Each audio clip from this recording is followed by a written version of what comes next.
Quand une rockstar maniant la tronçonneuse défie l'ordre établi, la caste mondialiste tremble. Chacun de nous, chers auditeurs, aura deviné de qui je parle, de ce cher Milei, élu depuis 2022 président de l'Argentine, à la surprise de l'establishment mondial. Une dégaine de rockstar, les cheveux hirsutes, un sourire malicieux et complice. Voilà que l'Argentine se voit dirigée depuis 3 ans bientôt par un personnage pour le moins fantasque. Et plus que cela, l'originalité de la silhouette s'accompagne d'un anticonformisme doctrinal.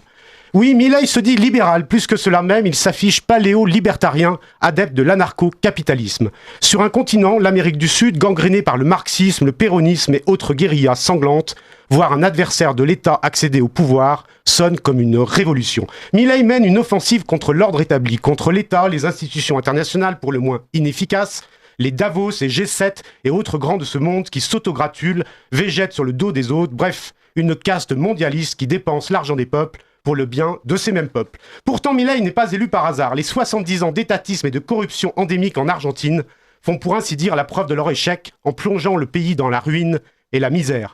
La contre-bataille culturelle libérale s'engage, je dirais même la contre-révolution morale pour citer mon invité, et ce jusqu'à la victoire de Milei. Milei hérite d'une Argentine endettée, rongée par une inflation de 200% par an, une dette publique supérieure à 80% du PIB, 40% de pauvreté, le pays est en ruine. Il renverse donc la table en menant une politique libérale dont la responsabilité individuelle est le maître mot. Libertad, clame-t-il, afuera, enchaîne-t-il. C'est le méga décret, désendettement, liberté contractuelle, flexibilité du marché du travail et de l'immobilier, démantèlement des monopoles d'État, bref, une vague libérale irrigue le pays en quelques mois. En France, les critiques fusent, Milei est étiqueté populiste, fasciste, démago, tout y passe. Il est vrai, notre pays gangréné par la dépense publique, le fiscalisme et le jacobinisme voit d'un très mauvais œil ce partisan du moindre État. Pourtant, les résultats sont là, en 18 mois, spectaculaires. Le réel fait mal à la bureaucratie. Explosion de l'offre locative et baisse des prix des loyers. Une inflation qui baisse de 200% à 30% annuel. Une croissance de 4% en 2025. Un taux de pauvreté qui passe de 40 à 30%. Et enfin, un chômage de 7 à 5,4%. Étrangement, aujourd'hui, les pourfendeurs d'hier se taisent. Le FMI, mauvaise langue d'alors, est silencieux. Quant à nos élites françaises, surtout lors des manifestations du 1er mai, elles défendent toujours, devinez quoi, eh bien toujours plus d'égalité, toujours plus de redistribution. À quand un Milei français? Eh bien pour en parler, j'ai l'honneur de recevoir Monsieur Michael Miguer. J'espère que j'écorche pas votre nom. C'était parfait. Bonjour. Donc, ancien élu local. Bonjour Michael, merci de votre présence. Vous exercez une activité de conseil en relations publiques, vous êtes président de l'Institut pour le Progrès, fondateur de France Business Leader, un réseau de business club d'entrepreneurs. Vous avez écrit récemment le livre « La révolution Milei, l'avènement d'un nouveau libéralisme » aux éditions Valeurs ajoutées, l'économiste président qui secoue la planète, que je montre à nos auditeurs.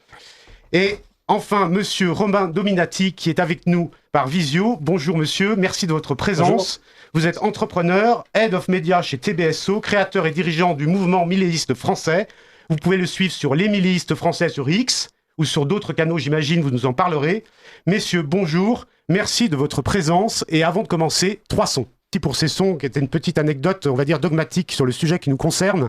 Alors, pour commencer, messieurs, comment est-ce qu'on prononce Milei? Ça, c'est intéressant parce que la prononciation n'est jamais la même selon les médias. Michael ou Romain? Alors, en espagnol d'Argentine, on prononce Javier Milei. Son nom est d'origine italienne, comme énormément d'Argentins est d'origine italienne. Donc, si on la prononce à italienne, ce serait plus Milei, mais étant donné qu'il est bel et bien argentin, c'est Milei. Milei, bon. Et deuxième question, avant de rentrer dans le vif du sujet, nous sommes le 1er mai. Est-ce qu'il y a un 1er mai en Argentine, une fête chômée? Oui. Oui, mais oui. Qui est du même ordre qu'aujourd'hui? Il y a beaucoup de jours fériés en Argentine. Une année sous Cristina Kirchner, ils ont même obtenu de rentrer dans le Guinness des records pour avoir battu le record du nombre de jours chômés pendant l'année. D'accord. Parce que j'ai appris ce matin, en arrivant, qu'on demandait encore des jours chômés en France. Apparemment, c'est les syndicats ou un certain parti politique, bref. Donc, merci beaucoup pour ces précisions. Alors, est-ce que vous pouvez raconter l'histoire de Milei? Parce que Milei, il est apparu il y a 2 ans devant les écrans. Peu de personnes le connaissaient, peut-être quelques personnes ici en France qui étaient averties, et évidemment en Argentine. Mais d'où il vient? Comment il est arrivé là? Quelle est son histoire? Milei, c'est un économiste, professeur, qui donnait des cours à l'université, et puis qui, un jour, s'est rendu compte qu'en fait, ce qu'il racontait dans ses cours était faux, qu'il avait fait fausse route, et il a découvert l'école autrichienne d'économie. Et il s'est mis à se plonger dans cette doctrine, à comprendre que c'était la meilleure voie pour redresser un pays, surtout le sien qui était gangréné par le socialisme. Et donc, il s'est lancé dans la bataille culturelle en intervenant de plus en plus dans les médias. Et là, il s'est révélé être une véritable bête de scène, puisque il a été invité sur tous les plateaux, il a eu ses propres émissions radio, télé, il a même fait des pièces de théâtre, des concerts. Et donc, pendant 10 ans, il a mené cette bataille culturelle en Argentine, jusqu'à ce qu'à un moment, en fait, le pays aille tellement mal et l'offre politique étant tellement déconnectée de la réalité qu'il a décidé de se présenter. Et donc, c'est pour ça que, en fait, il était déjà un personnage médiatique très connu quand il a été élu député la première fois, ce qui fait qu'après un mandat de 2 ans en tant que député, il a pu se présenter à l'élection présidentielle avec déjà une certaine notoriété. Et là, étant donné que le pays allait toucher le fond pour la 20e fois de son histoire, les Argentins lui ont fait confiance. Alors, sachant que vous parlez de la doctrine, dans le livre de Philippe Bagus que je présenterai aux auditeurs tout à l'heure, mais également dans le livre de Michael, on dit qu'il a évolué en plan doctrinal. C'est-à-dire qu'au début, il était plutôt...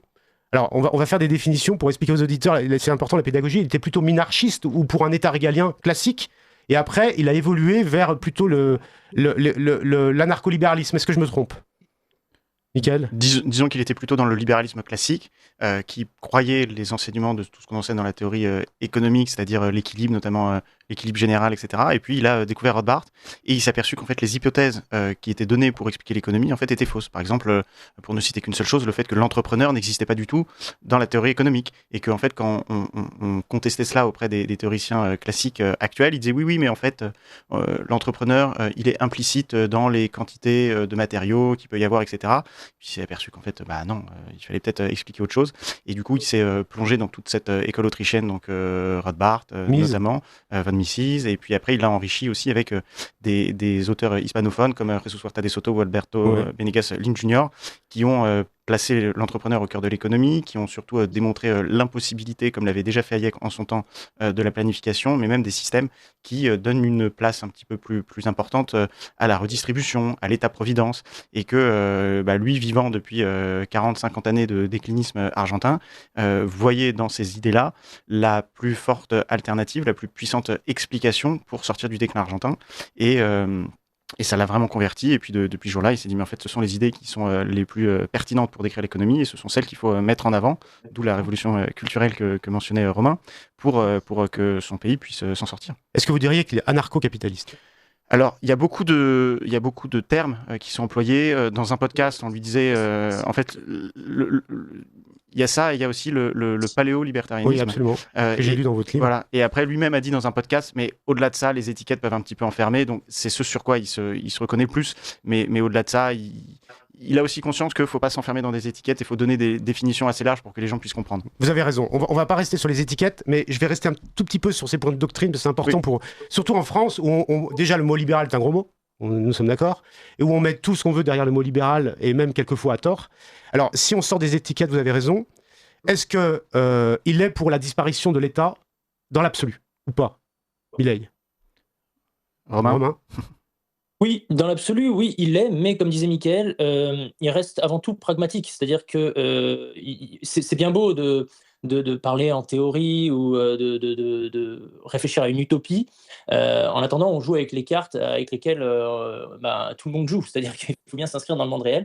Donc il le dit très clairement, il est anarcho-capitaliste par conviction, mais il est minarchiste, comme vous avez dit, par pragmatisme. Ça veut dire que minarchiste, c'est réduire l'État à son strict minimum, donc ses fonctions régaliennes principales, à savoir la justice et la sécurité intérieure et extérieure, et rien d'autre. Voilà. Donc après, si on va plus...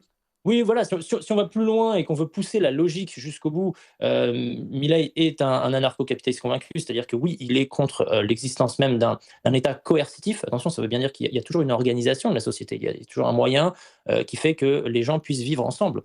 La grande différence, c'est est-ce que c'est obligatoire ou non, est-ce que c'est coercitif, est-ce que c'est violent ou pas. Mais bon, là, on va peut-être un peu loin. En tout cas, ce qui est clair, c'est qu'aujourd'hui, Milei, il est rationnel. Il veut juste réduire la sphère d'action de l'État pour le ramener à là où il est essentiel en ce moment, et rien d'autre, quoi. C'est tout. Alors, 3 autres points importants, parce qu'on va justement continuer à sortir des étiquettes, mais 3 autres points importants qui à mon avis, méritent d'être éclaircis. Qu'en est-il de ses positions au regard sociétal ? C'est-à-dire, le mariage pour tous, si on prend un exemple français, mais ça peut être d'autres choses, l'avortement, etc. Quel est son point de vue là-dessus ? Il est libéral conservateur, comme l'était d'ailleurs Hayek. C'est très important parce que très souvent on oppose le libéralisme avec des idées progressistes et qui seraient par définition du coup les idées libérales qui seraient contre le conservatisme. En fait, Hayek avait théorisé que lorsqu'il y a des traditions qui existent, c'est qu'elles sont nées des relations un petit peu spontanées des êtres et des civilisations et des sociétés à travers les siècles, et donc elles ont des raisons d'être. Par opposition à un système planificateur type socialiste, collectiviste, communiste, qui va vous dire, bah non, maintenant tout ce qu'ont fait les hommes, on le supprime, et puis on vous dit comment vous devez vivre votre vie, quelles sont vos croyances. Vous vous souvenez de l'Homo soviéticus qui devait effacer le christianisme, l'orthodoxie en Russie. Et de ce fait, là-dessus, les libéraux et libertariens sont en fait très respectueux des traditions. Et donc, ils disent, voilà, chacun fait ce qu'il veut, ils vont pas pousser un agenda qui, justement, veut changer les traditions. Donc, ça en fait un conservateur, mais il n'est pas pour que tout le monde puisse faire n'importe quoi et qu'on évolue vers la destruction du christianisme. Et d'ailleurs, il y a beaucoup de travaux qui ont été faits, notamment aussi avec le livre de Philippe Bagus, entre la tradition chrétienne et les idées libérales libertariennes, et qui arrivent à la conclusion qu'au fond, Dieu et libertarien, puisque Dieu vous donne les moyens de vous en sortir, et après c'est à vous de le faire, et il n'y a pas une autorité coercitive, comme le mentionnait Romain, qui va vous inciter à faire ceci ou cela par la force et vous guider. Chacun est maître de son destin, on conserve les traditions, mais il n'y a pas une contrainte totalitaire très forte dans un sens ou dans l'autre. Donc ça veut dire que par exemple tout ce qui est wokiste, il était très engagé contre le wokisme, justement la promotion de nouvelles idées, tout ce qui était transgenre, etc. Et après sur l'avortement, il a une position qui est de dire oui, chacun doit avoir la maîtrise de la propriété de son corps. C'est valable d'ailleurs dans la vie sexuelle, amoureuse, mais comme c'est valable dans la vie du travail. Donc c'est pour ça qu'il faut que chacun puisse bénéficier des fruits de son travail et pas tout reverser à l'État. Mais là-dessus, quand on lui dit oui, mais d'accord, mais donc le corps de la femme pour l'avortement, il dit oui, je suis d'accord, mais sauf que là, c'est le corps de quelqu'un d'autre, c'est la vie de quelqu'un d'autre, et donc c'est pour ça qu'il est idéologiquement contre, mais après, donc il ne l'encourage pas, toutes les politiques d'avortement, mais il ne les a pas non plus interdites, parce que là aussi, comme dit Romain, il est pragmatique. Donc en fait, il maintient la société telle qu'elle est sans déconstruire. C'est ce que j'ai bien compris. Oui. Ouais, c'est ça. Alors, justement, à propos de programme, Michael, vous dites la page 13 de votre livre, je voudrais avoir votre précision. En deuxième lieu, parce qu'il a consacré toute sa campagne à parler d'économie au point d'en faire le débat central de l'élection présidentielle. Donc, vous dites par là qu'il a peu abordé les éléments sur donc, le sociétal dont on parlait, sur le patriotisme, sur la problématique des alliances avec les autres pays, les États-Unis, le problème du dollar, etc. Mais c'est concentré sur l'économie en Argentine ? Oui, c'est ce qui est très intéressant, et Romain pourra compléter puisqu'il était aux premières loges en étant résident à Buenos Aires pendant un petit moment. L'idée, c'est que quand vous avez un danger, et en l'occurrence le danger numéro 1, et c'est aussi pour ça que je trouve que le parallèle avec la révolution de Javier Milei est très intéressante pour nous, Français de 2026, et encore plus en 2027, quand vous avez... on peut toujours, au fond, avoir des désaccords sur tous les sujets. On voit à longueur de plateaux de télévision, d'émissions de radio, de journaux, de podcasts, etc. Mais quand il y a une priorité pour le pays, faut se concentrer sur la priorité.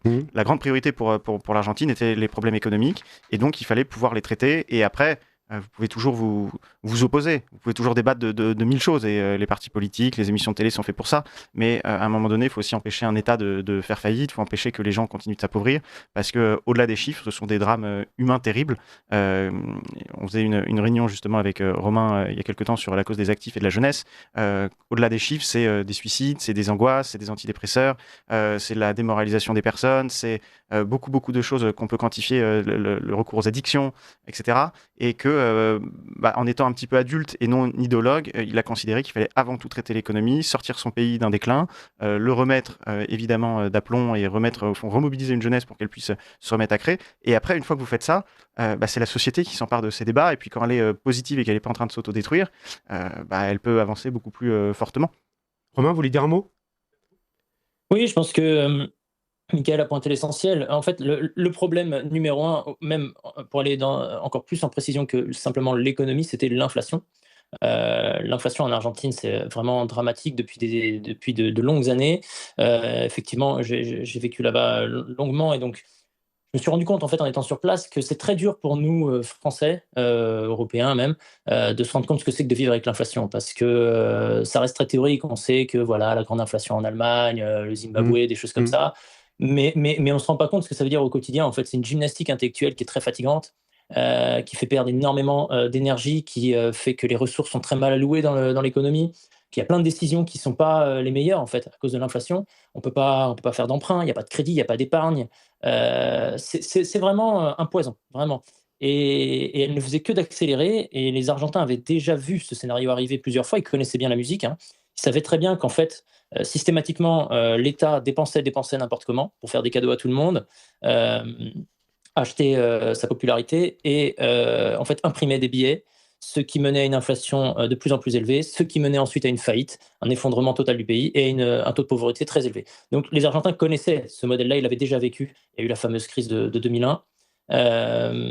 Et donc, voyant que la machine s'accélérait et que l'inflation devenait de plus en plus incontrôlable, ils se sont bien rendus compte qu'il fallait une solution radicale. Et il y avait effectivement un gars qui criait à la télé depuis des années que lui, il avait la solution et qu'il allait résoudre le problème de l'inflation. Donc ça a été le message le plus important pour eux, parce que enfin quelqu'un qui soit capable de mettre fin à l'inflation, c'était une promesse qu'il fallait absolument tenter. Et effectivement, on va, je suppose, l'aborder, mais en tout cas, cette bataille frontale contre l'inflation a porté ses fruits, puisqu'elle a déjà été divisée par 10 et qu'elle va naturellement se réduire jusqu'à, je l'espère, se résorber d'ici quelques mois, quelques années. Alors justement, si on parle un peu chiffres, est-ce que vous pourriez, j'en ai un petit peu parlé dans mon édito, mais me donner les chiffres les plus objectifs et les plus essentiels en économie, et surtout qui soient compréhensibles pour tout le monde avant l'arrivée de Milei, et aujourd'hui, si on peut faire on va dire un point d'étape, puisque ça fait 2 ans et demi maintenant, c'est ça? Un point d'étape. Alors, le premier chiffre qui est le plus emblématique, c'est le déficit zéro en un mois. C'est-à-dire que l'Argentine était, comme la France d'ailleurs, en déficit chronique, budgétairement. Et donc, c'est ce qui était la cause ce qui était causé par de nombreuses dépenses publiques et donc la cause d'une inflation très forte. Il est arrivé, il a dit en un mois, alors qu'il n'avait pas du tout de majorité, puisqu'il était outsider total des institutions et des partis politiques. Il arrive en un mois, il dit non, déficit zéro. Donc, il use de tous les outils institutionnels dont un peut disposer un président. Il met au pas un petit peu tous les députés, mais parce qu'il avait l'opinion publique avec lui, puisqu'il venait de remporter l'élection présidentielle. L'état de grâce. L'état de grâce. Il l'a mis tout de suite à profit en un mois, et il a prévenu, donc c'était la tronçonneuse notamment dans la bureaucratie, dans beaucoup de dépenses qui n'étaient pas forcément justifiées, et il réduit donc il passe les dépenses publiques sur le PIB de 40%, pour rappel en France nous sommes à 57%, et il fait de 40% à 30%. Et là le PIB se contracte un petit peu, donc il était déjà négatif, mais donc il continue à se contracter de 1%, ce qui n'est pas énorme en fait. Quand vous baissez 10 points de dépenses publiques et que vous avez un recul de 1 point, c'est que vous avez, même si la tronçonneuse est un outil un petit peu grossier, c'est que vous avez quand même été assez chirurgical. Il met en œuvre tout un tas donc, de dérégulations, il casse des monopoles, il déréglemente à tout va, etc. Il y a une petite période donc, d'ajustement, mais dont il avait conscience et qu'il avait prévenu, mais qui au lieu de durer un an et demi comme il l'avait estimé, ne dure que 8 mois. Et après 8 mois, on retrouve de 3,5 à 5% de croissance. Donc ça, c'est très fort. Donc le taux de pauvreté qui était aux alentours de 45% quand il accède à la présidence augmente jusqu'à 51%, ce qui est normal puisque quand vous coupez le robinet, il y a des gens qui du coup se retrouvent un petit peu sur le carreau, même si l'économie dans laquelle il participait n'était pas productive et donc c'est normal de faire les ajustements. Néanmoins, il y a quand même des gens qui se retrouvent sur le carreau, mais comme il fait tout de suite, ça recrée aussi des emplois dans le secteur privé, ça peut recréer des richesses. Et parallèlement, il sape dans la bureaucratie, mais sur la pauvreté, il essaye de conserver qu'il les aide, mais plutôt qu'il transite par des administrations, aille directement aux plus démunis ou aux personnes en situation de handicap pour pouvoir les aider. Et donc le taux de pauvreté qui augmente un petit peu finit par descendre assez rapidement. Et aujourd'hui, il est aux alentours de 28%. Donc il est passé de 45 à 28%. Les comptes publics ont été rétablis. Il n'y a plus de déficit. Il y a même un surplus fiscal. J'ai vu ça au bout de 6 mois, je crois. Voilà. Budgétaire. Et parallèlement aussi sur le déficit extérieur, puisque quand vous avez une monnaie qui est un petit peu plus maîtrisée, que vous dépensez moins, que vous pouvez être un tout petit peu plus compétitif, et qu'il n'y a pas tous les problèmes pour les entrepreneurs et les industriels argentins que mentionnait Romain avec les problèmes d'inflation, et du coup l'économie se rétablit et du coup se gère un petit peu mieux de façon interne, et donc il n'y a plus non plus de déficit extérieur. Et donc ce sont 4 indicateurs clés qui ont montré que quoi qu'il arrive maintenant, le millisme, personne ne pourra dire que ça n'a pas marché, puisqu'il a pris une situation, il a appliqué une thérapie de choc, et la thérapie de choc a marché. Alors évidemment, on opposera que 28% de pauvres, c'est quand même important, mais il faut voir d'où on vient, et donc c'est très encourageant. Absolument. Un autre chiffre, Romain ? Oui, moi, il y a un chiffre que je mets toujours en avant, parce que je trouve que c'est le plus touchant, c'est que grâce à sa politique, il y a 2,5 millions d'enfants qui sont sortis de la pauvreté. Donc voilà, comment peut-on être contre une chose pareille? 2,5 millions d'enfants qui sortent de la pauvreté en si peu de temps. C'est tellement incroyable que l'UNICEF l'a félicité. Et ça veut tout dire. Ça veut dire qu'en fait, il y a des impacts sur le monde réel, très concrets, sur des enfants qui vraiment avaient du mal à manger, quoi, tout simplement. Et peut-être aussi le chiffre le plus global, celui de la croissance, puisque la croissance argentine reprend à plein régime. Donc, ça a fini l'année aux alentours de 4,5-5%. Ça en fait la deuxième économie la plus dynamique du monde derrière l'Inde. Et c'est bien parti pour suivre cette tendance sur 2026, puisque il y a des records d'exportation qui sont battus chaque mois, et il y a énormément d'intentions d'investissements étrangers massifs qui arrivent en Argentine. Donc, tout cela va renforcer encore l'économie qui est en pleine mutation, en fait. Hein. Il y a énormément il y a une espèce de chaos aujourd'hui dans le tissu productif argentin, parce que le pays est en train de se remettre à l'endroit. Donc, il y a des gagnants, il y a des perdants. Ça fait beaucoup de changements, de mouvements, mais une fois que cette période d'adaptation sera passée, eh bien, je pense que la croissance va être encore plus forte. Et d'ailleurs, juste pour comparer, l'année dernière, donc là vous avez vu aujourd'hui les perspectives de croissance pour cette année en France seront de 0%. Oui. L'année dernière, elles étaient à 0,1%. Et quand vous finissez l'année, donc du coup entre 3,5 et 5%, il faut comprendre que ça veut dire que la croissance argentine était 35 à 50 fois supérieure à celle de la France. Ouais, c'est vrai. Et que nous, on a des gens sur les plateaux télé qui disent oh non, Milei, ça marche pas, etc. 30 à 50 fois plus. Mais qu'est-ce qu'il vous faut de plus? À un moment donné, on n'est plus du simple au double. Et donc, il faut quand même un petit peu s'incliner quand il y a des chiffres qui sont aussi démonstratifs. Ça devient de la mauvaise foi. C'est de la mauvaise foi, clairement. Alors, je rappelle à nos auditeurs que nous sommes dans une émission en direct sur Radio Courtoisie sur le thème La Révolution Milei avec Michael Miguer, qui a écrit un livre qui s'appelle La Révolution Milei, l'avènement d'un nouveau libéralisme aux éditions Valeurs Ajoutées Éditions. Et nous sommes également avec Romain Dominati, qui est dirigeant du mouvement milléiste français. Merci, messieurs. Donc, je reprends sur les résultats. Alors, il y avait un mot, Michael, dans votre livre sur la liberté contractuelle. Ça m'a beaucoup intéressé parce que vous sous-entendiez qu'avant, il n'y avait pas de liberté contractuelle en Argentine. C'est-à-dire que vous dites que la liberté contractuelle, maintenant, est supérieure à la loi. C'est bien ça? Oui, c'est-à-dire qu'en fait, c'est l'idée pour comprendre que les lois sont quand elles sont trop restrictives, trop établies, et laissent peu de place à des libres contrats entre les individus, du coup, les gens sont obligés de faire ce que la loi veut, et pas ce que forcément eux ont envie de faire, et ont envie de contracter, et de pouvoir faire des échanges qui sont pertinents pour, par exemple, un acheteur et un vendeur. Et donc, vous avez de la perte, parce que si je veux vous louer mon appartement, admettons, pendant 2 mois, et que, non, il faut le louer 6 mois, du coup, moi, en tant que loueur, je pourrais pas vous louer, donc pendant 2 mois, je n'ai pas de rentrée. Et vous, si vous cherchez juste pour 2 mois, vous devriez payer 6 mois. Donc, on voit bien qu'en fait, plus il y a de rigidité, moins les gens peuvent échanger, et plus ça leur coûte aux uns et aux autres. Ce qui se passe à Paris. C'est ce qui se passe à Paris. Et d'ailleurs, c'est pour ça que le marché immobilier est un excellent exemple, puisqu'à Buenos Aires, quand il a dérégulé, ça a fait chuter les prix. Et il y a du coup plus de gens qui ont mis leurs biens sur le marché, etc. Et ça a augmenté l'offre locative, ça a augmenté moins de gens dehors, etc. C'est ça. Donc c'est vertueux. Et donc c'est vertueux. Et donc c'est pour ça, d'ailleurs, on a eu une campagne municipale à Paris. Personne ne proposait cela. Et donc c'est Sarac Nafo, non? Sarac Nafo un petit peu, c'est vrai. Mais dans les débats, on l'entendait très peu par ailleurs. Donc en fait, c'est des idées qu'il faut bien avoir en tête. C'est que plus on peut contracter librement, plus on peut aller vers le sens des échanges, mieux c'est optimal pour tout le monde, et les gens gagnent en pouvoir d'achat. Alors, moi, j'ai entendu ce matin, je ne sais pas si c'est vrai, qu'il y avait une idée qui était de taxer les propriétaires de logements à Paris qui n'avaient pas loué. Donc, les propriétaires de logements vides. Donc, on continue sur la lancée. Mais si vous voulez, si on fait un parallèle avec la France, on n'aime pas les idées libérales. Moi-même, j'ai fait la campagne de Madeleine, ça n'a pas été un franc succès, qui était le seul candidat libéral depuis 50 ans, il me semble, de mémoire. Hein. Thatcher, elle a toujours été ridiculisée en France, ne serait-ce que par des chansons en disant que c'était une affreuse bonne femme qui faisait comment dire, du tort aux pauvres. À part peut-être Madame Thatcher. Voilà, exactement. À part Milei aujourd'hui, est-ce qu'il y a un gouvernement dit libéral, libertarien, je ne sais, mais en tout état de cause, qui a une vraie politique minarchiste, on va dire ça comme ça, qui a déjà réussi dans le monde avant Milei?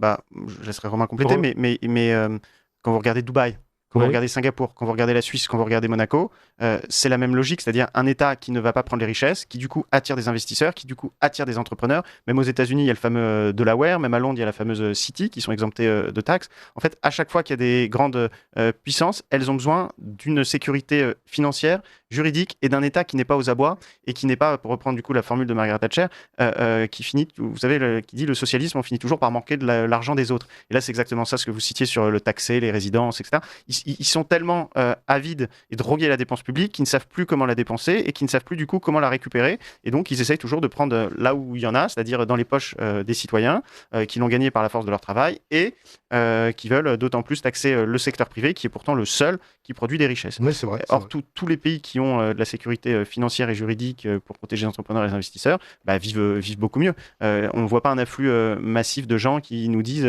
on quitte la Chine qui pourtant est communiste mais à 30-35% de dépenses publiques. On ne voit pas de gens qui quittent Dubaï ou la Suisse ou Monaco pour venir habiter en Île-de-France en disant chez vous on vit mieux.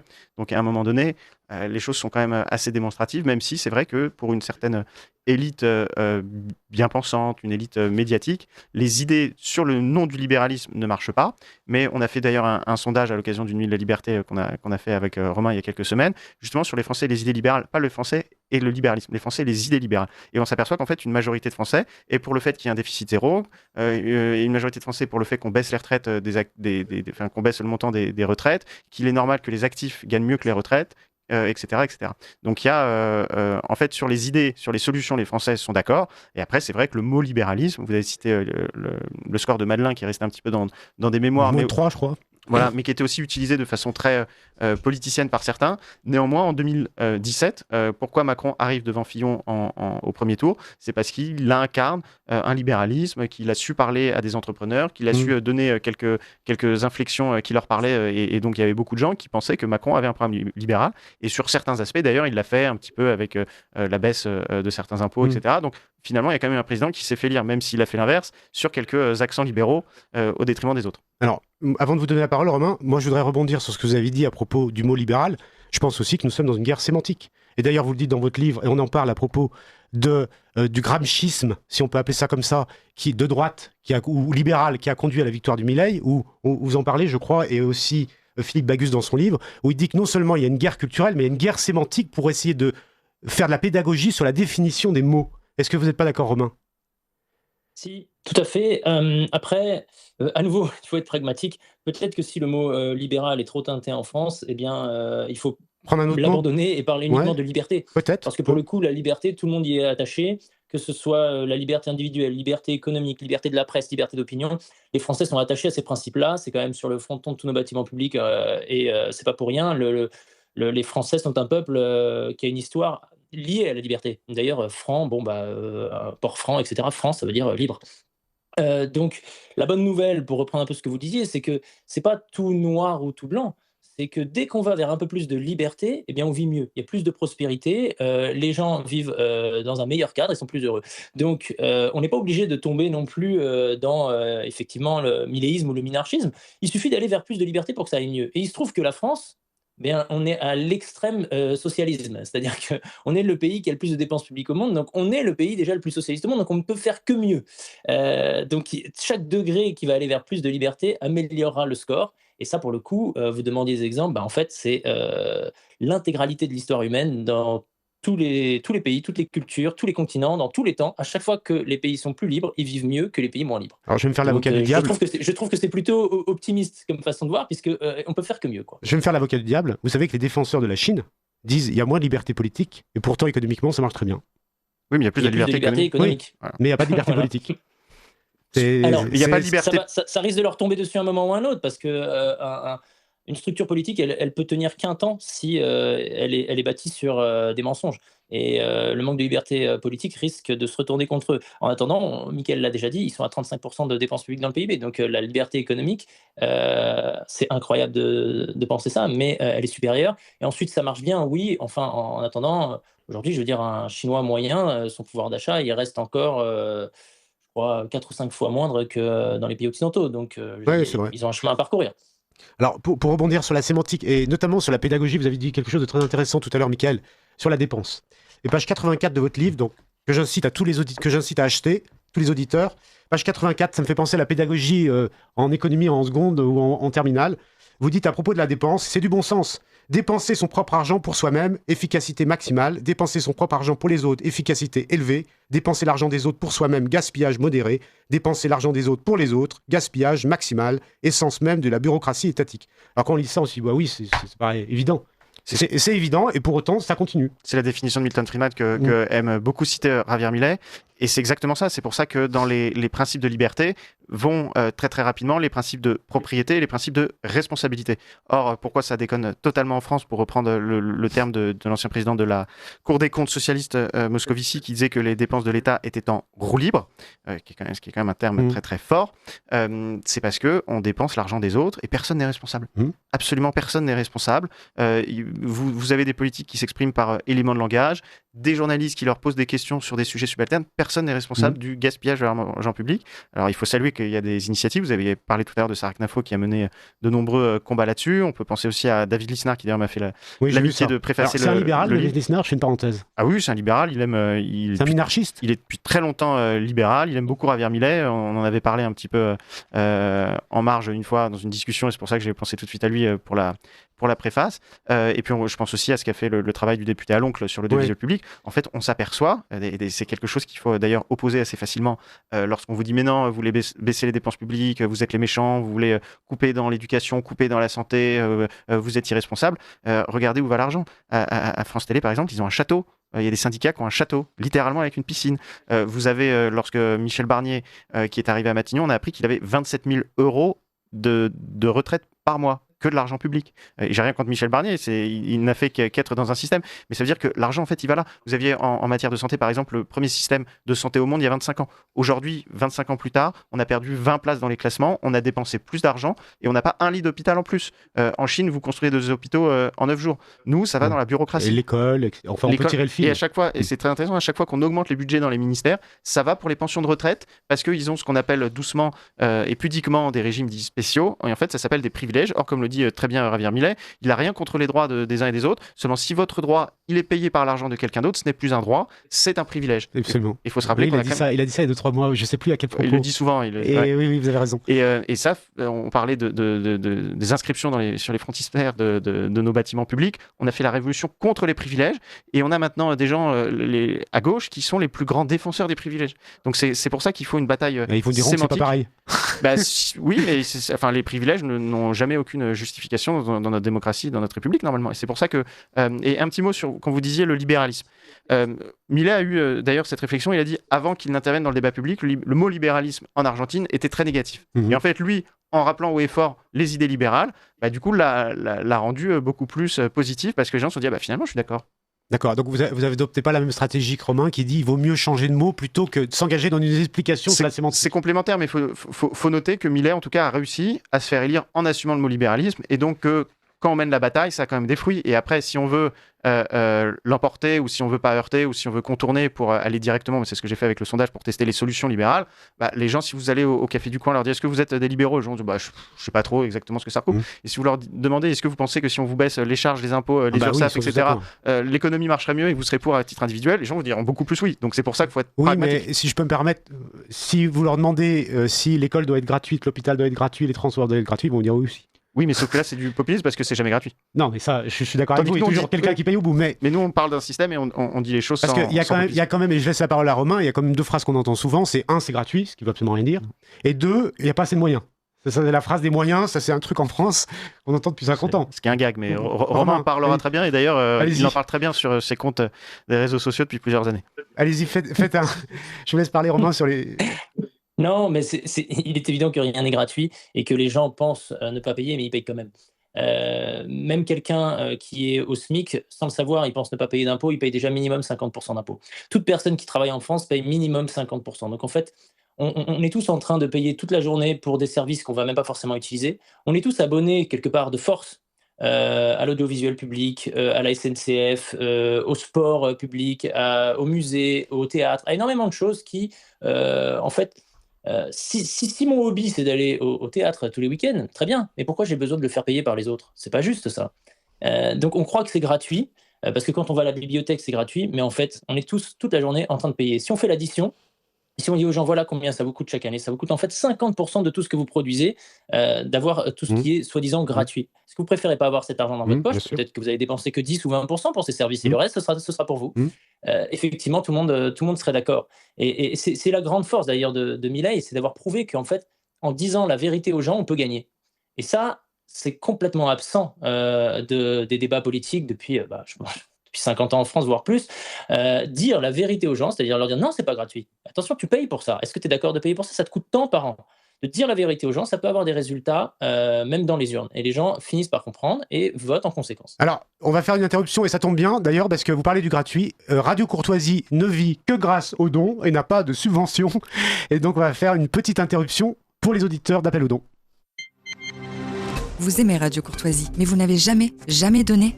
Même pas 5 €? Arrêtez de laisser payer les autres à votre place. Faites un don maintenant sur soutenir.radiocourtoisie.fr ou envoyez votre chèque au 61 boulevard Murat, 75 016 Paris. Et vous verrez, vous vous sentirez mieux. Donc, on reprend. On parlait de la pédagogie, effectivement. Alors, il y a un petit article, un petit passage, je crois, Michael, dans votre livre que je ne retrouve plus, sur le fait d'éclairer les gens pour qu'ils comprennent ce qu'ils payent. Et à partir du moment où on pourra les éclairer, on sera sorti en fait du problème. Parce que le fait que ça soit opaque, ça permet de continuer à gaspiller. Puisque les gens, comme vous le disiez Romain, le smicard ne sait pas qu'il paye. C'est une très bonne phrase. Comme il ne sait pas, il ne peut pas se révolter. Et je vais même prolonger ce que dit Romain. C'est-à-dire que non seulement, en fait, on paye de force, mais des solutions libérales ont aussi un impact très très fort sur le niveau de prix. Puisque quand vous êtes payé, admettons, 1 500 €, vous touchez juste le SMIC, votre employeur et vos taxes et vos impôts, ça va pour nourrir plein de choses, etc. Sauf que quand vous allez au café d'en face, admettons que vous prenez un sandwich qui va coûter 10 €. Les 10 €, ils vont pas du tout dans la poche du restaurateur. Ils vont dans ce qu'il va devoir payer d'URSSAF parce qu'il embauche quelqu'un. Il va dans les taxes qu'il paye pour le mec qui va lui livrer le pain, lui livrer le jambon, lui livrer le beurre. Il va dans ses impôts sur le revenu, dans les impôts de la société. Il va dans toutes les taxes professionnelles, vous savez, qui sont très nombreuses, locales ou nationales, les trucs à la formation, etc. Et donc, en fait, il lui reste quasiment rien. Et donc, quand vous coupez dans un système qui est très étatisé, et ben, en fait, vous baissez les prix. Et donc ça, c'est quelque chose qui n'est pas compréhensible de façon intuitive. Mais en fait, plus vous baissez les dépenses publiques, moins il y aura d'impôts pour tout le monde et plus les prix pourront être bas. Et donc, plus vous améliorerez le pouvoir d'achat, même de ceux qui pensent bénéficier du système. Et qui, en fait, lorsque vous avez un système où il y a de la planification qui se fait, ça finit toujours par des files d'attente et des tickets de rationnement. Et c'est si vrai que d'ailleurs, à chaque fois qu'il y a des problèmes en ce moment en France, on voit que, finalement, vous vous souvenez, Bruno Le Maire, on va mettre des cols roulés en hiver, on va faire des chèques de ceci ou cela. Parce qu'en fait, le marché est tellement déréglé que l'État a tellement gaspillé de l'argent et qu'il n'y a plus d'argent dans la poche des gens. On met des rustines. Et on met des rustines. Et au final, on se retrouve vraiment dans des situations de type soviétique. Absolument, absolument. Alors, moi, je suis moi-même entrepreneur. J'avais fait le calcul. Quand je rentre 1 000 € de chiffre d'affaires, à la fin des fins, après toutes les taxes, les impôts, etc., entre ma boîte et après dans mon foyer, ce que je sors en allant acheter ma plaquette de beurre avec mon supermarché, ce que mon vrai pouvoir d'achat, c'est sur 1000, il me reste 150, à peu près. Vous êtes c'est 85%. 15%. J'avais calculé, c'est à peu près 15% qui me reste. Alors, voilà. Romain? Oui, ça ne me surprend pas du tout. C'est d'ailleurs un sujet qui m'intéresse énormément et j'ai l'ambition de créer un petit outil numérique pour permettre aux gens de savoir vraiment combien ils payent, parce qu'en fait, on sait tous ce qu'on a, c'est-à-dire on a des routes, des écoles, etc., mais on ne sait pas combien on paye, c'est très dur à savoir. Moi, j'avais fait aussi le calcul par curiosité intellectuelle, donc j'avais pris un tableau Excel avec... j'avais passé du temps sur les sites de l'État, de l'URSSAF, etc., pour recenser toutes les taxes. J'en avais découvert plusieurs, d'ailleurs. Et effectivement, quelqu'un qui est entrepreneur, qui a plutôt un bon salaire et qui est célibataire sans enfant, il va être imposé au-delà des 80%. Et quelqu'un qui est actif, qui peut bénéficier d'allocations sociales, comme par exemple une mère célibataire au SMIC, elle va quand même être imposée à 50%. Donc, c'est-à-dire que toute personne qui travaille en France, il va être imposé entre 50 et 85%.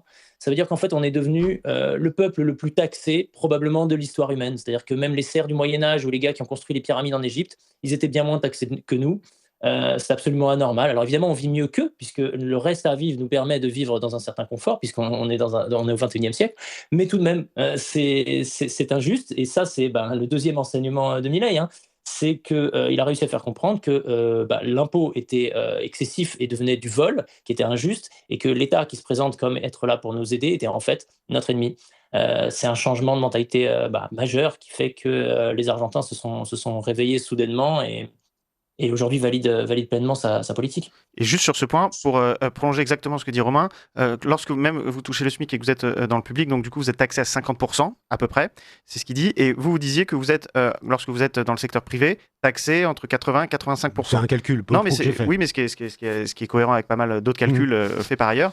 Et donc ça veut dire deux choses très importantes. Ça veut dire que la personne, elle est déjà très taxée et l'argent est pris du secteur privé. Ça veut dire que si l'argent n'était pas pris dans le secteur privé, que les entreprises privées n'avaient pas 85 ou 80% d'impôts et taxes, elles pourraient embaucher. Ah oui. Elles pourraient faire que non seulement la personne, du coup, ne touche pas le SMIC parce qu'elle a des salaires qui ne sont pas bureaucratisés, qui n'ont pas été pris dans la machine de l'État bureaucratique, technocratique, etc. Et puis qui va dans le secteur véritablement productif. Donc non seulement augmenterait son salaire, mais en plus, comme je vous l'ai dit, les prix baisseraient et donc vous avez un pouvoir d'achat qui naturellement devrait être à peu près de 50% supérieur pour toutes celles et tous ceux qui travaillent. Et ça, c'est une injustice totale. Et on le voit, par exemple, on parlait de l'immobilier tout à l'heure.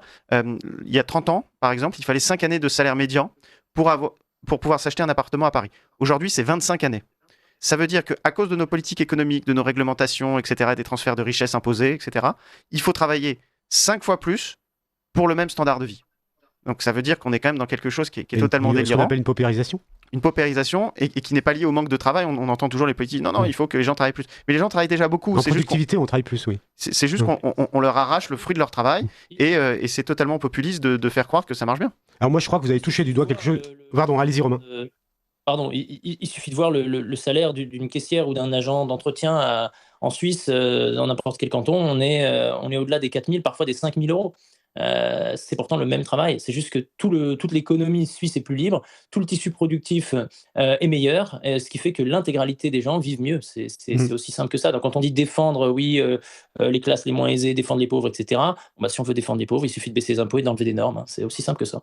Mais moi, je reviens sur ce que vous avez dit tout à l'heure, Romain, sur votre idée de faire en sorte de clarifier et de faire lever l'opacité. Et je cite le paragraphe donc, de Michael sur la révolution Milei, je le redis aux auditeurs, page 117. Moi, je trouve que c'est très très important pour aller de l'avant.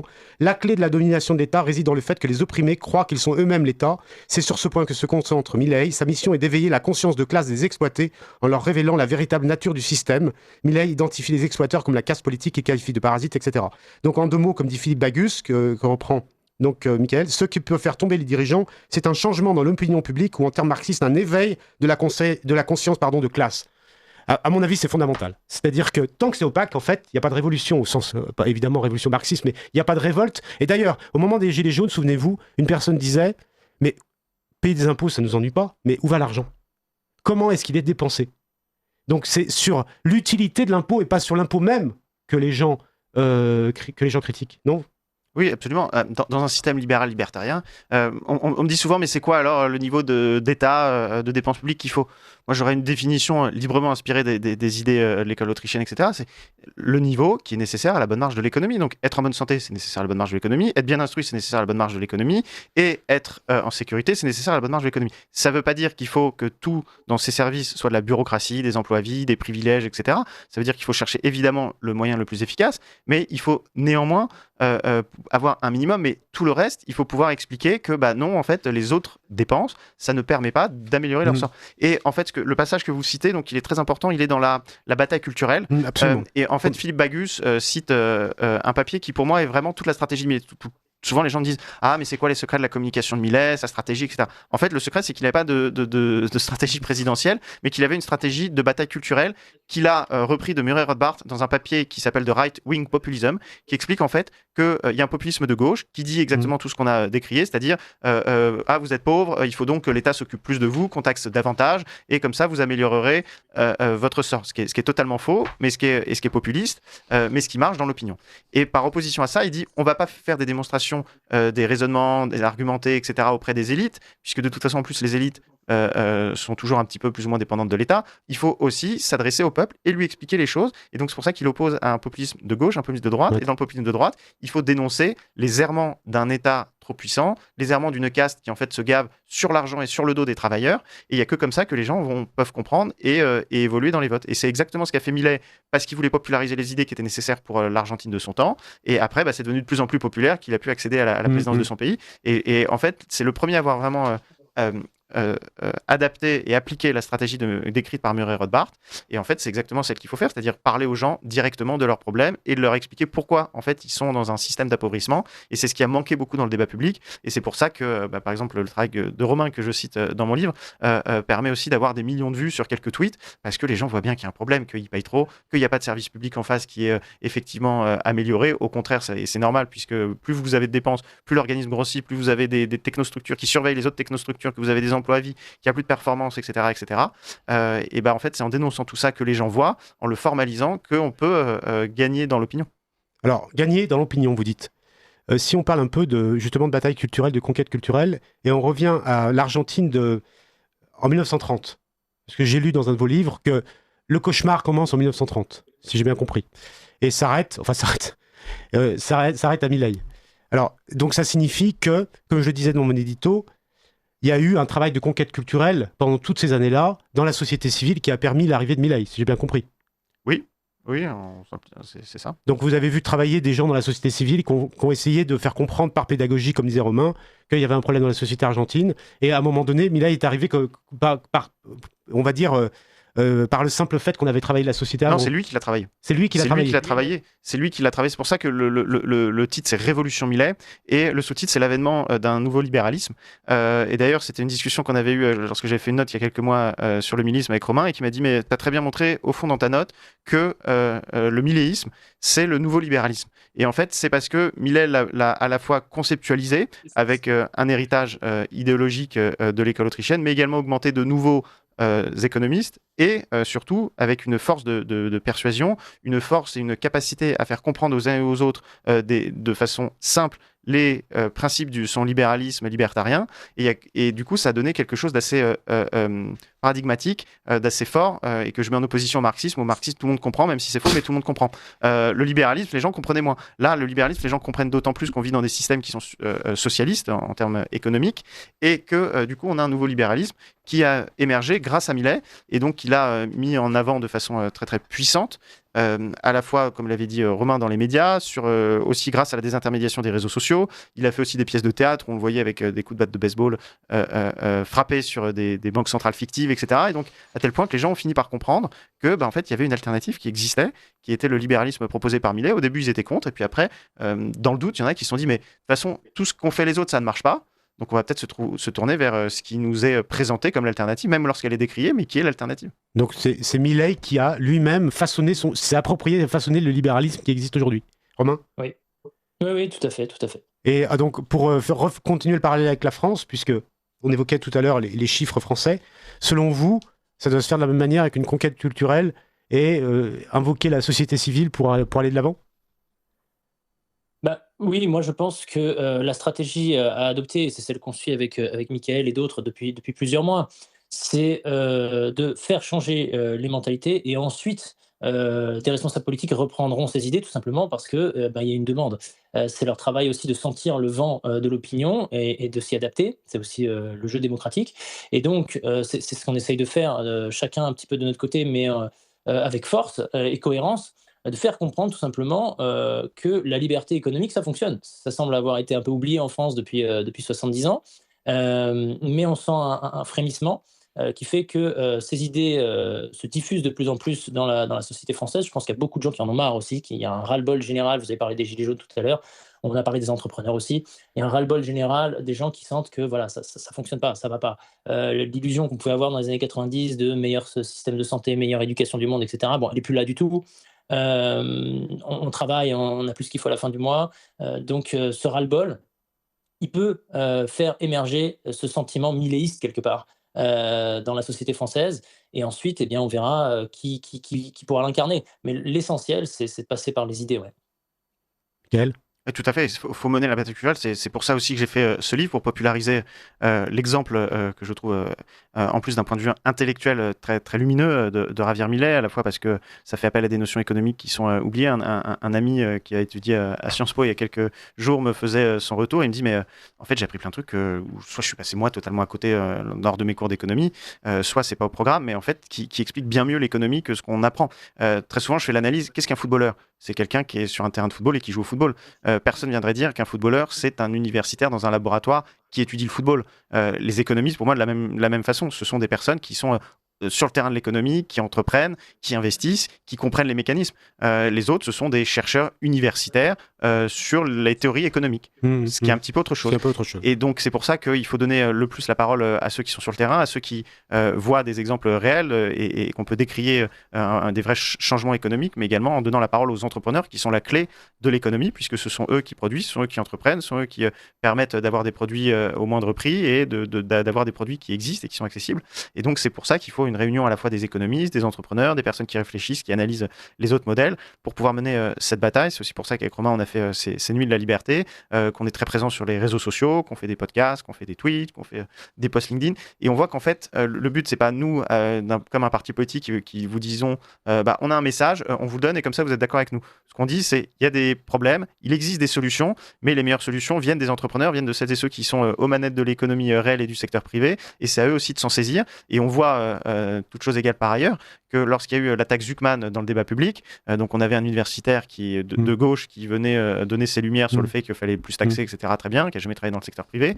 Et l'autre, du coup, toujours plus. Mais il y a quand même eu beaucoup d'entrepreneurs, je pense notamment à Jean-Philippe Cartier ou Éric Larchevêque, qui sont allés dans les médias défendre les idées que non, ça déconnait à plein tube et que, vu de la fenêtre d'un entrepreneur, voici la façon d'améliorer l'économie. Et donc, il y a de plus en plus aussi d'entrepreneurs qui prennent la parole. Et je pense qu'on est en train je dirais pas de gagner la bataille culturelle, mais en tout cas de marquer pas mal de buts, parce que il y a quelques années, on disait qu'il n'y avait aucun problème de déficit. Là, on a quand même épuisé 2 premiers ministres qui ont dû sauter à cause d'un déficit budgétaire et de budget qu'ils n'arrivaient pas à faire. Les gens comprennent qu'en fait, là, cette année, on a 0% de croissance. Alors, donc, les gens comprennent et il y a la désintermédiation des réseaux sociaux qui permet de donner des messages. Et surtout, on a l'exemple de Javier Milei qui fonctionne, ce qui n'existait pas il y a quelques années. La dette, on en parle depuis très très longtemps. Bayrou avait eu le mérite d'en parler en 2002, je crois. Maintenant, je pense que si on parle pédagogie, il y a beaucoup d'économistes, je dis beaucoup, j'en entends 2-3, souvent, tous les 2-3 ans, et toujours les mêmes, je ne vais pas les citer, qui disent demain c'est le chaos. Demain c'est fini. Demain on va dans le mur. La France, ça sera l'Argentine en 1980, je sais plus. 2000, oui, je sais plus, on pouvait plus retirer de billets aux distributeurs, quoi.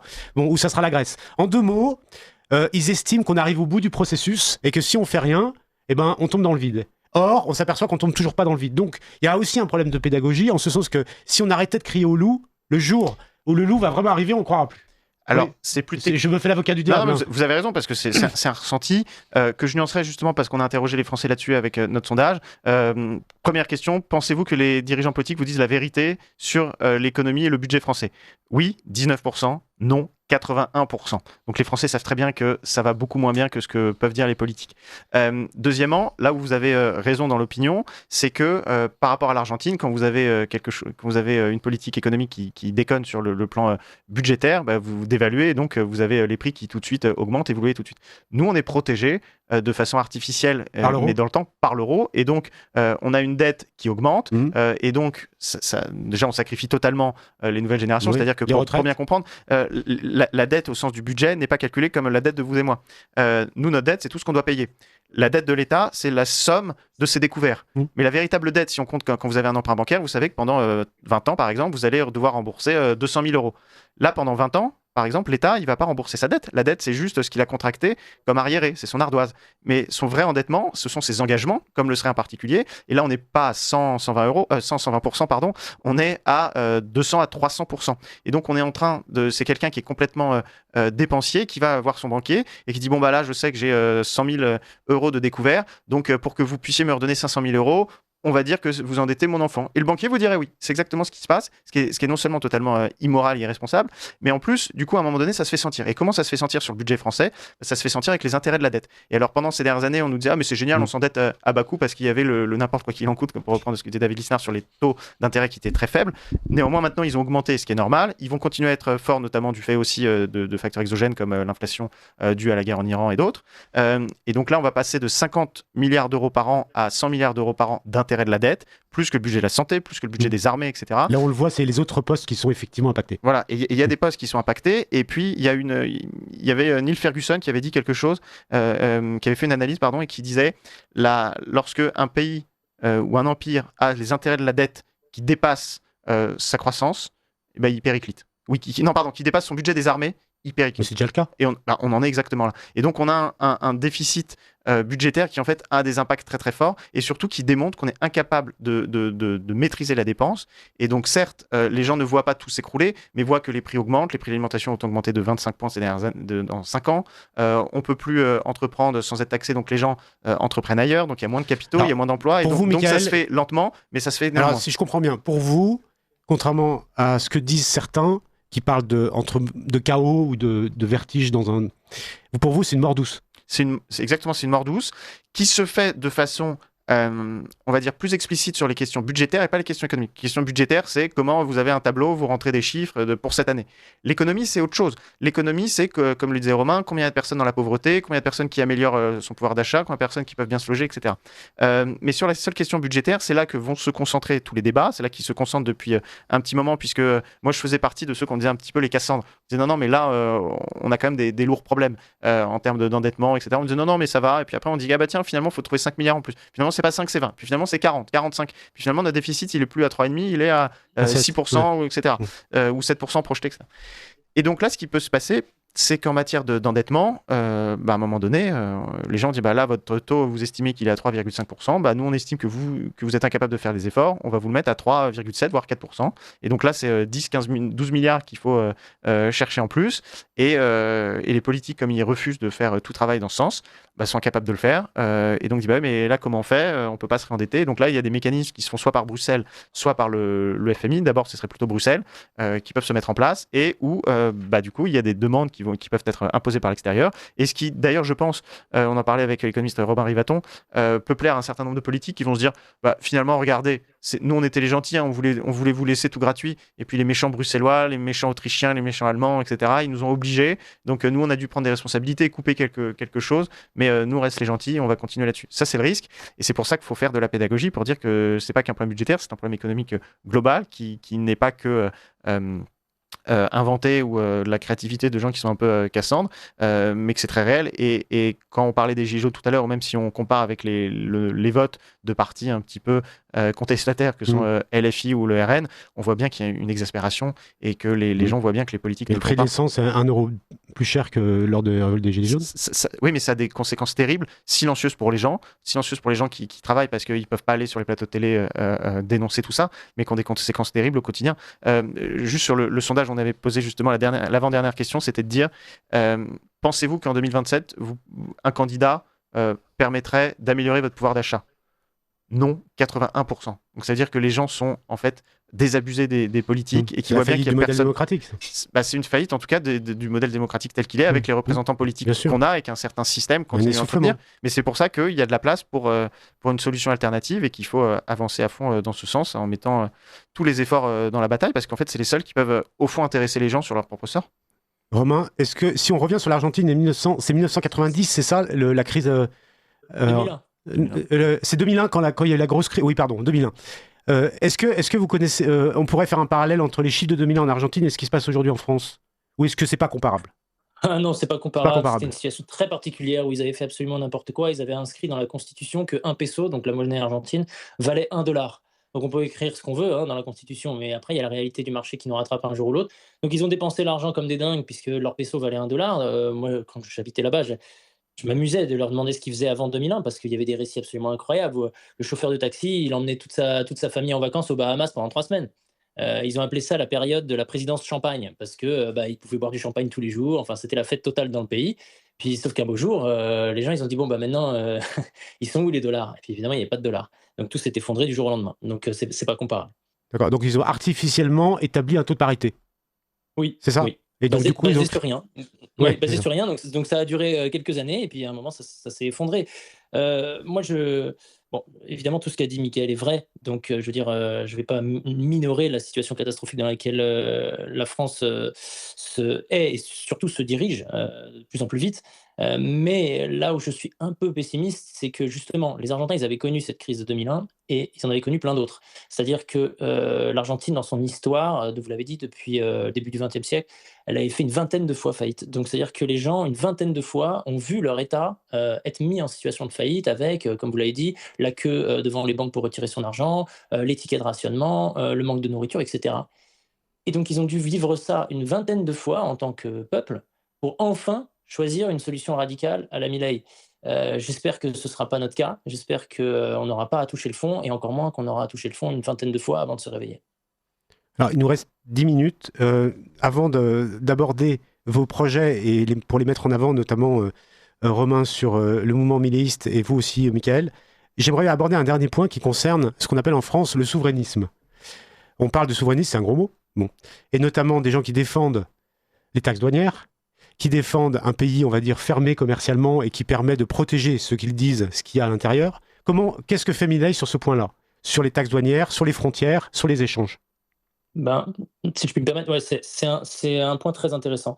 Puisque donc moi j'ai vécu là-bas avant l'arrivée de Milei, le pays était totalement fermé. Rien ne pouvait rentrer à part quelques produits qui étaient filtrés, des produits chinois, des choses comme ça.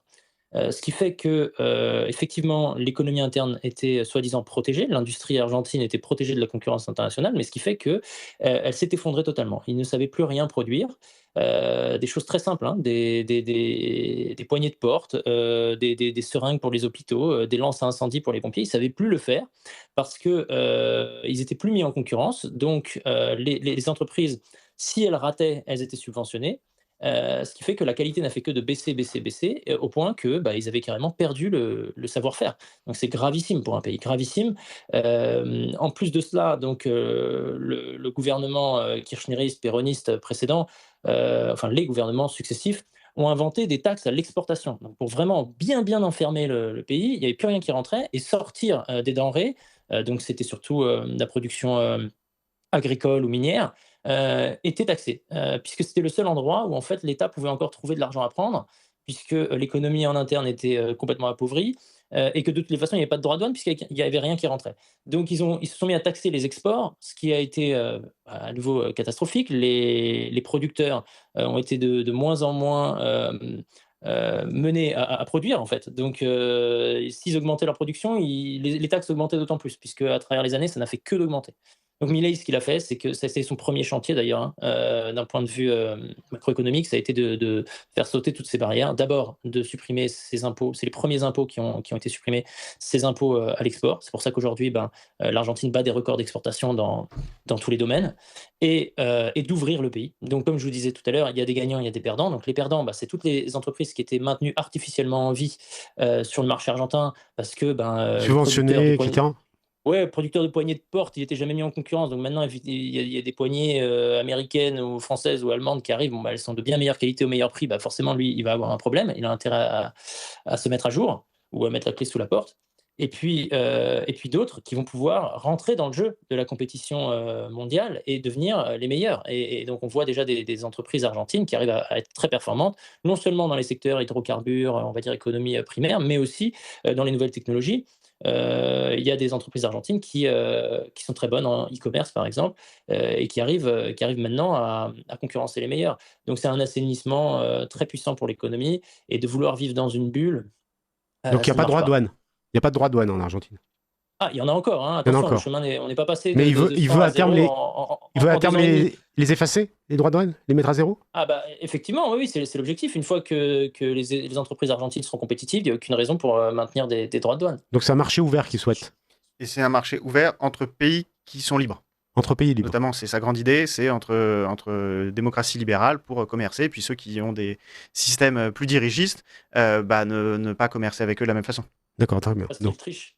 Et oui, parce qu'ils subventionnent eux-mêmes leurs entreprises et donc trichent. Ce qui fait écho d'ailleurs au débat qu'on a actuellement sur le Mercosur avec les poulets brésiliens notamment. Alors, du coup, quel est votre point de vue sur le Mercosur? C'est intéressant ça, puisqu'on parle aussi le Mercosur. Et si vous pouvez recontextualiser pour nos auditeurs le Mercosur et donner votre point de vue libéraux. C'est un principe de libre-échange, donc moi je suis évidemment pour le libre-échange d'un point de vue théorique parce que c'est ça qui améliore la situation pour tous. Néanmoins, quand vous avez un acteur en face qui ne joue pas le jeu de la même façon, qui subventionne de façon déguisée ou ouverte ou avec des dérogations, des choses peu transparentes, là du coup c'est plus du tout les mêmes principes qui sont à l'œuvre, et donc vous pouvez vous ouvrir, mais en fait si celui qui s'ouvre en fait il subventionne, il veut capter une rente et imposer un monopole de façon biaisée par des actions de l'État, ça marche pas. Et donc on voit qu'on a... Ça marche.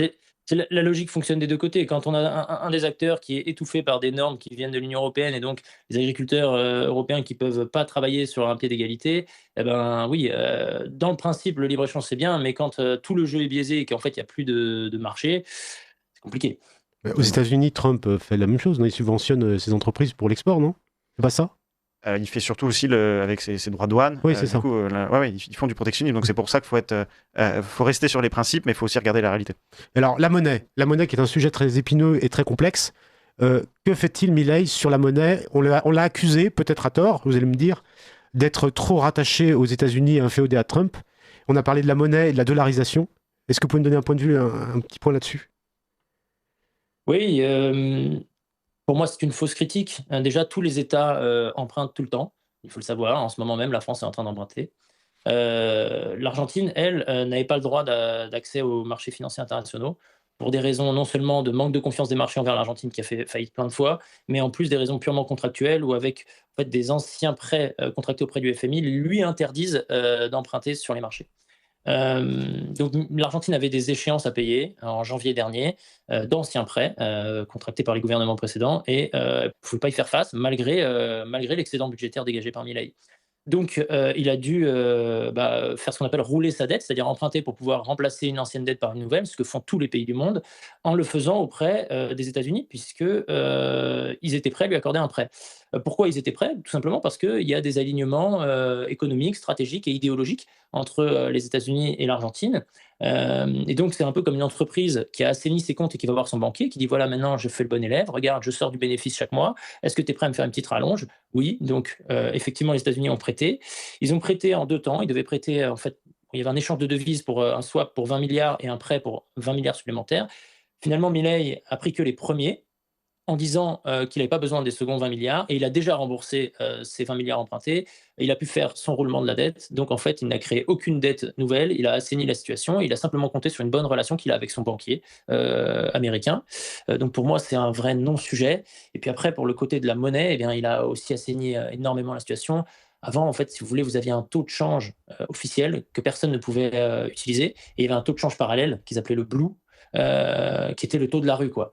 Il y avait une brèche qui arrivait quasiment jusqu'à 100% entre les deux taux de change. Donc c'était un bazar pas possible. En tant que touriste étranger qui arrivait en Argentine, je vous le dis, moi j'ai un hôtel en Argentine, c'était compliqué d'expliquer aux gens ce qui se passait là-bas. Aujourd'hui, il y a un taux de change officiel, tout le monde peut aller échanger ses dollars librement, ses pesos librement, on peut avoir un compte en dollars en Argentine, tout est normalisé. Donc le taux du pesos, évidemment, a beaucoup changé, mais au moins c'est le vrai taux. D'accord. Ça participe beaucoup à la normalisation C'est du pays. un taux fidèle au marché. Oui.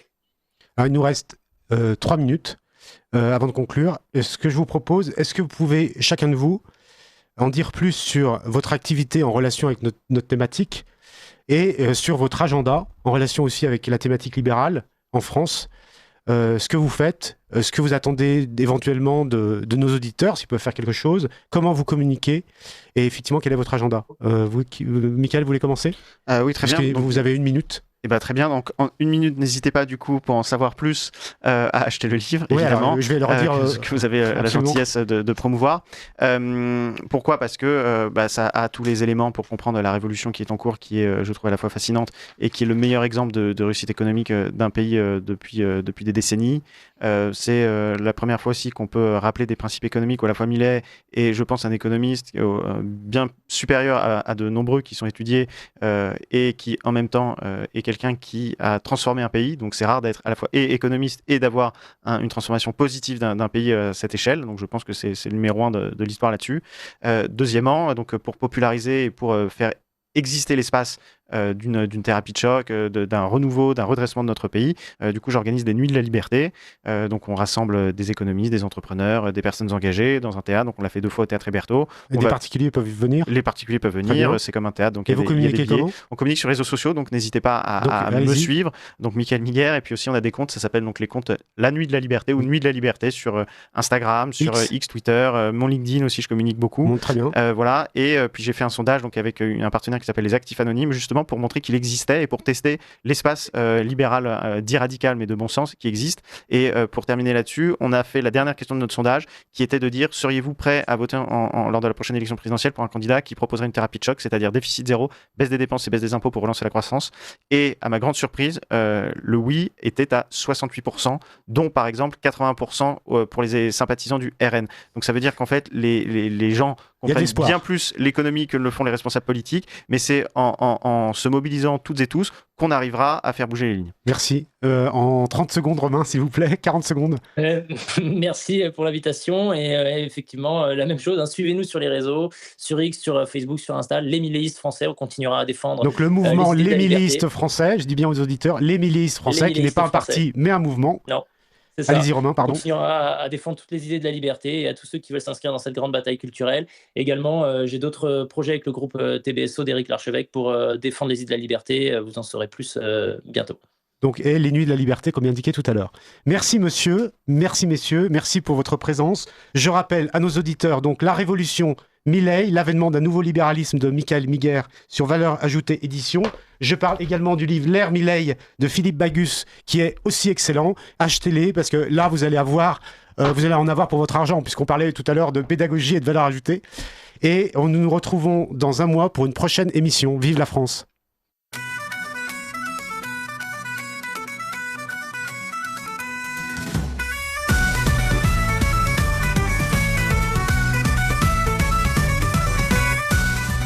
Vous venez d'entendre Tout est politique, dirigé par Thomas Gabriel, diffusé en direct sur Radio Courtoisie, vendredi 1er mai 2026, de midi à 13h30, et réalisé par Stéphane.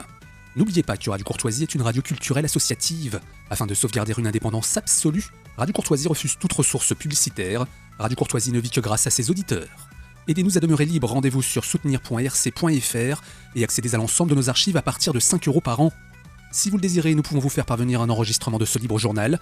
Commandez le CD-ROM pour le prix franc de port de 9 € ou 6 € seulement si vous êtes adhérent de notre association.